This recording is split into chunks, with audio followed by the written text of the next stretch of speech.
જય માતાજી, જય ભારત, જય હિન્દ. મારા ભાઈ વિશે માહિતી આપી છે. મારો ભાઈ તો એવો હતો કે કુછ માનો પણ નહીં, પણ મને એવી જાણ થઈ મારા ગ્રુપમાં કે આરસીટી સેન્ટર ભરૂચમાં છે, એટલે મેં ફોન કર્યો કે દવા તમે કેવી આપો છો. તો ઉहाँથી સાહેબે મને કીધું કે દવા ન થાય બેન, 4 મહિના અહીંયા રહેવું પડે. મેં કીધું ભલે જોશું. એમ કરતાં કરતાં અમે 3 મહિના કાઢી ગયા. પછી ઓચિંતો એને પગમાં પડી ગયો તો લાગ્યો, પગમાં ફ્રેક્ચર થઈ ગયો. ઓપરેશન કરાવ્યો હતો ને 15 દિવસ થયા હતા. પછી એને ભરૂચ જયદીપ સરને આવ્યા, લઈ ગયા એને ને પછી એમને એવો માણસ બનાવી દીધો મારા ભાઈને. અમને ખુશી થાય છે કે જયદીપ સરે, હિનલ સર, અક્ષય સર બધાને આભાર માનીએ છીએ કે અમારા ભાઈને કોલસામાંથી માણસ બનાવ્યો.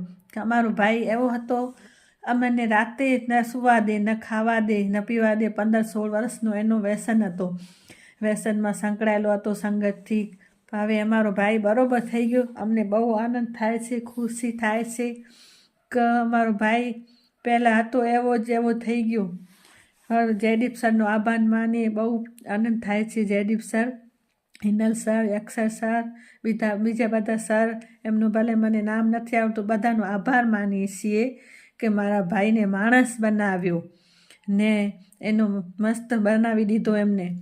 પણ એ અમને એવી હું સેન્ટરમાં એને સગવડ છે, સવારથી કરીને સાંજ સુધી પ્રાર્થના કરે, પછી નાસ્તો કરે, સેશન કરાવે, યોગા કરાવે ને મારા ભાઈને જેમ તેમ કરીને મારા ભાઈને માણસ બનાવી દીધો. કે Jaydeep sir, Hinal sir, Akshay sir, એમને અમે આભાર માનીએ છીએ કે થેન્ક યુ સર. એવા તમે કામ કરતા રહેજો. મારો ભાઈ બરોબર થઈ ગયો, એવા બીજા પણ ભાઈઓ બરોબર થઈ જાય એવું છે.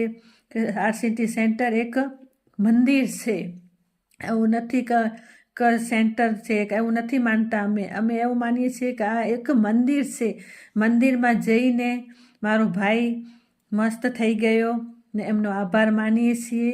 પણ અમારા ભાઈ વિશે બહુ જ આનંદ થાય છે. અમારો ભાઈ બરોબર થઈ ગયો.